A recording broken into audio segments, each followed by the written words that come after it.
السلام عليكم ورحمة الله وبركاته. صلي على رسول المريم. أما بعد فقد قال الله تعالى في القرآن العظيم في الفرقان المجيد بعد أعوذ بالله من الشيطان الرجيم بسم الله الرحمن الرحيم. قال الله تعالى: وإذا حييتم بتحية فحيوا بأحسن منها أو ردها إن الله كان على كل شيء حسيبا. صدق الله العظيم. قال رسول الله صلى الله عليه وسلم: لا تدخلوا الجنة حتى تؤمنوا ولا تؤمنوا حتى تحابوا. أولا أدلكم على شيء إذا فعلتموه تحاببتم أفشوا السلام بينكم. أو كما قال عليه الصلاة والسلام. புகழும் புகழ்ச்சியும் முழு உலகத்தை ஆளக்கூடிய அல்லாஹ்வுக்கே உண்டாகட்டுமாக. மக்கத்து ராஜா மதீனத்து ரோஜா எம்பெருமானார் முஸ்தபா ஸல்லல்லாஹு அலைஹி வஸல்லம் அவர்கள் மீதும் அவர்களை அடிச்சுவராக பின்பற்றி வந்த சத்திய சஹாபாக்கள் தாபீகள் தபா தாபீகள் மீதும் சுஹதாக்கள் வலிமார்கள் இன்னும் அவர்களுடைய குடும்பத்தார்கள் மீதும் இன்னும் அல்லாஹ்வையும் அவருடைய தூதரை பற்றி தெரிந்து வாழ்க்கையில் அதை நிறைவேற்ற வந்திருக்கும் இந்த மஜ்லிஸில் அமர்ந்திருக்கும் உங்கள் மீதும் என் மீதும் அல்லாஹ்வின் சாந்தியும் கருணையும் என்றென்றும் இருக்கட்டுமாக. ஆமீன். இஸ்லாமிய மார்க்கம் நமக்கு எவ்வளவோ கற்று தந்திருக்கின்றது. ஒற்றுமையை பற்றி இஸ்லாமிய மார்க்கம் நமக்கு பல வழிமுறைகளையும் நபியுடைய சுன்னத்துகளையும் நமக்கு கற்று தந்திருக்கின்றது. இஸ்லாமிய மார்க்கம் அடுத்து நமக்கு ஒற்றுமையை பற்றி மனிதர்களிடத்தில் இணக்கமான ஒரு ஒற்றுமையை பற்றி கற்றுத் தருவதற்காக அடுத்த விஷயம் சலாமை பற்றி இஸ்லாம் கூறுகிறது. சலாமை பரப்புங்கள்.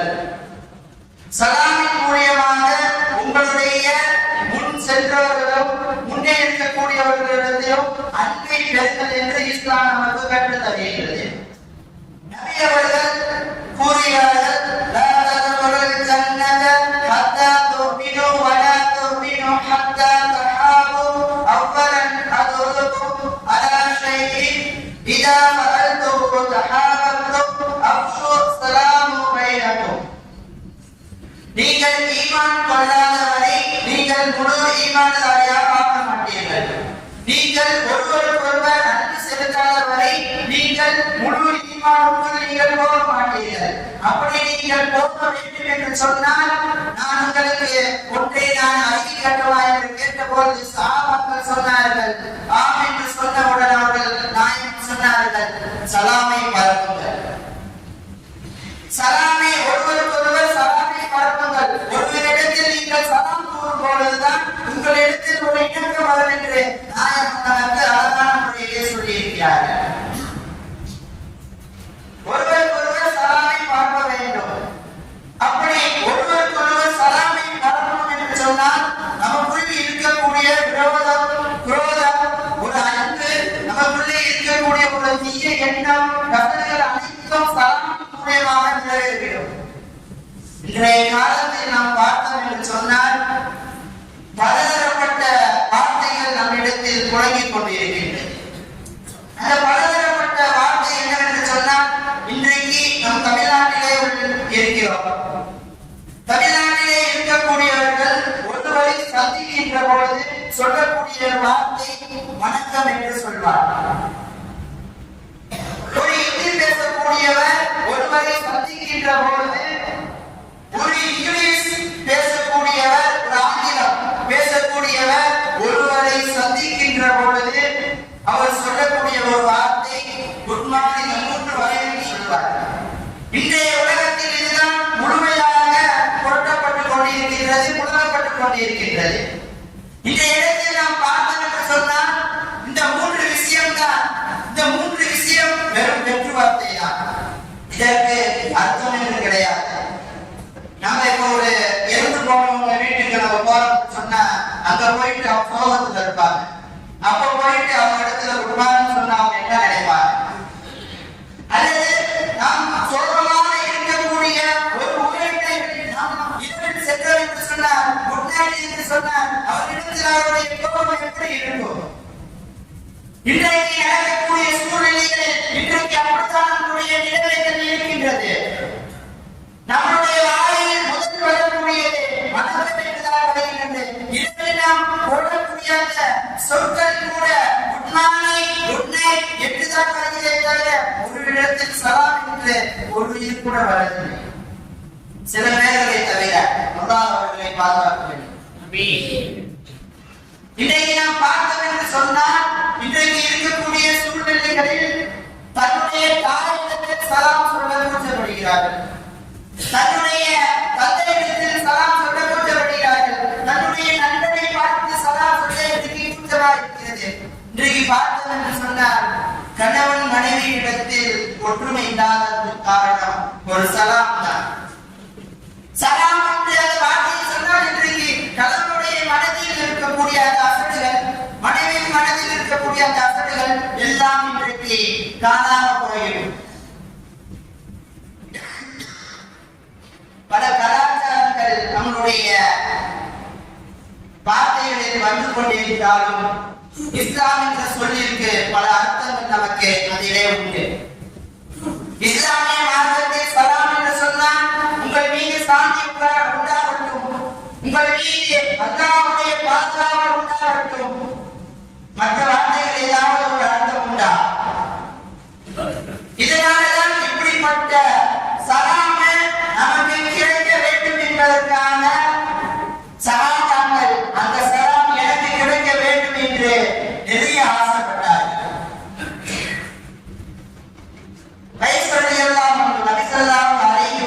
அவர்களுடைய காலத்திலே நடந்த ஒரு சம்பவம். அவர்கள் கூறுகிறார்கள், நாயகம் ஸல்லல்லாஹு அலைஹி வஸல்லம் அவர்கள் எங்களுடைய வீட்டிற்கு வந்தார்கள். எங்களுடைய வீட்டு வாசலிலே நிற்கும் பொழுது என்னுடைய தந்தை நானும் உள்ளே, சஅத் ரலியல்லாஹு அன்ஹு அவர்கள் நானும் உள்ளே இருந்தோம். நாயகம் ஸல்லல்லாஹு அலைஹி வஸல்லம் அவர்கள் அஸ்ஸலாமு அலைக்கும் என்று கூறினார்கள். என்னுடைய தந்தை அமர்ந்து கொண்டு விட்டு வலைக்கும் சலாம் என்று மெதுவாக கூறினார். நான் கேட்டேன், தந்தையே வந்திருப்பது அல்லாஹ்வுடைய தூதர், முழு உம்மத்திற்கும் தலைவர், அவர்களை மெதுவாக நீங்கள் சலாம் கூறுகிறீர்களே, அவர்களுடைய காதில் விழுந்திருக்காது. அப்ப என்னுடைய தந்தை சொன்னார், விடுங்க, நபி ஸல்லல்லாஹு அலைஹி வஸல்லம் சலாம் கூறட்டும்.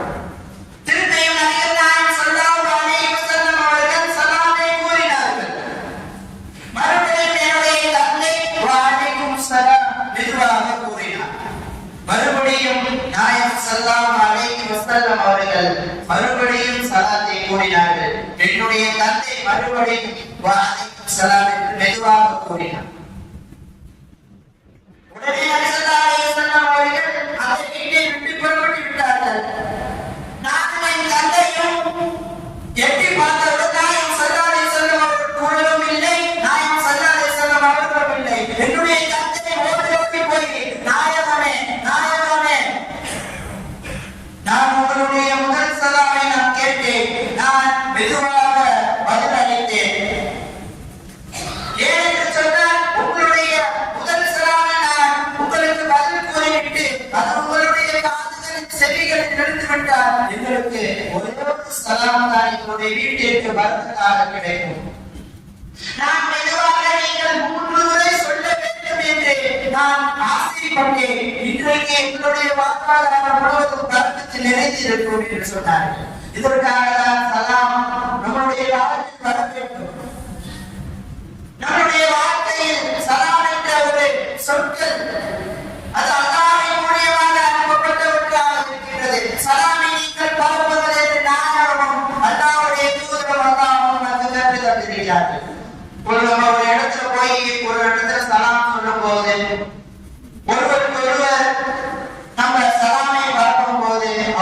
இடத்திலே நம்மளுடைய ஏதாவது ஒரு கூடியவராக தவறு செய்திருப்போம். அவரிடத்தில் நம்மளுக்கு தவறு செஞ்சிருப்போம். இதே காலத்தில் இருக்கக்கூடியவர்கள் சகோதரரிடத்திலும் சகோதர சகோதரியிடத்திலும் இணக்கமான முறையில் நடந்து கொள்வதில்லை. யாரை கேட்டாலும் எனக்கும் அவருக்குமாக ஒரு பத்திரிகையை எடுத்து செல்லும் பொழுது இவருடைய குடும்பத்திற்கு வை, அவரை கூப்பிடாது கல்யாணத்துக்கு, இவருடைய குடும்பத்திற்கு வை, அவரை கல்யாணத்துக்கு கூப்பிடாது என்று நம்முடைய சகோதரன் நம்மளுடைய கூட பிறந்த சகோதரனை கூப்பிட வேண்டாம் என்று சொல்லக்கூடிய உலகத்தில் நாம் வாழ்ந்து கொண்டிருக்கிறோம். நம்முடைய சகோதரனிடத்தில் ஒரு இணக்கம் இல்லாத வாழ்வாதாரத்தில் நம் வாழ்க்கையில் வாழ்ந்து கொண்டிருக்கின்றோம். நம்முடைய சகோதரன் நம்முடைய எதிரில் வந்தால் நாம் ஓரத்தில் நடந்து செல்கின்றோம். இடையே தன்னுடைய மகனிடத்தில் சண்டையிட்டுக் கொள்கின்றோம். தன்னுடைய மகனிடத்தில் எந்த ஒரு ஞாபக சக்தி இல்லாமல் நாம் நடந்து கொள்கின்றோம். ஒரு மனிதன் ஞாபக சக்தியோடு இருக்க வேண்டும் என்று சொன்னால் அதிமதியம் சலாத்தை கூறுதல், சலாமை பரப்புங்கள். ஒரு இடத்தில் நாம் சலாமை கூறும் பொழுதுதான் அவரிடத்தில் நாம் எப்படிப்பட்டவர்கள் என்று தெரிய வரும். ஒரு சஹாபி உமர் ரலியல்லாஹு அன்ஹு அவர்கள் காலத்திலே ஒரு சஹாபி அறிவிக்கிறார். உமர் ரலியல்லாஹு அன்ஹு நான் கடைவீதியிலே நின்று கொண்டிருந்தோம். உமர் ரலியல்லாஹு அன்ஹு அவர்கள் கடைவீதியிலே நின்று கொண்டிருந்தார்கள். அவர்கள் எந்த பொருளும் வாங்க மாதிரி தெரியல. அவர்கள் எந்த பொருளும் வாங்க மாதிரி தெரியல. அதிலே விற்பனைக்கு வந்தார்களா என்று கூட தெரியல. அப்படியே நின்று கொண்டிருந்தார்கள். நானும் பார்த்து கொண்டிருந்தேன். அப்பொழுது நான் மெதுவாக உமர் ரலியல்லாஹு அன்ஹு அவர்கள் பக்கத்தில் போய், அமீருல் முஃமினீன், நீங்கள் வியாபாரம் செய்யவும் வரல, இந்த கடைவீதிக்கு நீங்கள் வியாபாரம் செய்யவும் வரல, அல்லது ஒரு பொருளை நீங்கள் வாங்குவதற்காகவும் வரல, எதற்காக இப்படி நின்று மக்களுடைய நடமாட்டத்தை பார்த்து கொண்டிருக்கிறேன் என்று சொன்னப்ப இந்த கடைவீதிக்கு நிறைய பெரிய பெரிய மனுஷங்கள் வருவார்கள், நிறைய குழந்தைகள் வரும். அவர்களிடத்தில் நான் சலாமை சொல்வதற்காக கடைவீதிக்குள் நிற்க வேண்டும் என்றால் வியாபாரம் செய்வதற்கு மட்டுமல்ல, யாராச்சும் நம்மளுடைய குடும்பத்தார்களோ நம்மளுடைய உறவினர்களோ ஏதாவது ஒரு மூலியமாக வந்தவுடன் நான் சலாம் சொல்வதற்காக இருக்கிறேன் என்று சொன்னார். பொழுது சலாம் எவ்வளவு முக்கியத்துவத்தை நமக்கு காட்டியிருக்கிறது என்று நீங்கள் கொஞ்சம் சிந்தித்து பார்க்க வேண்டும். இந்த காலகட்டத்தில் அனுமதி கேட்டு கூட இன்றைக்கு வீட்டில் நுழைவதில்லை. ஒரு இடத்தில் நாம் வீட்டிற்கு நுழைந்தோம் என்று சொன்னால் நாம் அனுமதி கேட்டு 3 முறை சலாமை கூற வேண்டும். சலாமை கூறிய பிறகு இன்றைக்கு சலாமை கூறிய பிறகு உள்ளே ஏதாவது ஒரு பதில் வருகிறதா என்று அவங்க உள்ள ஏதாவது ஒரு சூழ்நிலை வெளியே வர முடியாத காரணம் கூட இருக்கலாம். நம்மளுடைய சலாமை நம்மளுக்கு சத்தமாக எட்டி வைக்க வேண்டும். அவர்களுடைய பதில் நமக்கு வருகிறதா என்று இன்றைக்கு பார்த்தது என்று சொன்னால் ஒரு சலாம் கூட இல்லாமல் நாம் வீடு உள்ள இருக்காங்களா என்று நம்ம எட்டி பார்த்து கொண்டிருக்கின்றோம். பூட்டு போட்டிருக்கிறதா அல்லது கதவு போட்டிருக்கிறதா, உள்ளே சாப்பாடு போட்டிருக்கிறதா என்று நாம் எட்டி பார்க்கிறோமே தவிர இன்றைக்கு சலாம் என்ற வார்த்தை நம்ம இடத்தில் வருவதில்லை.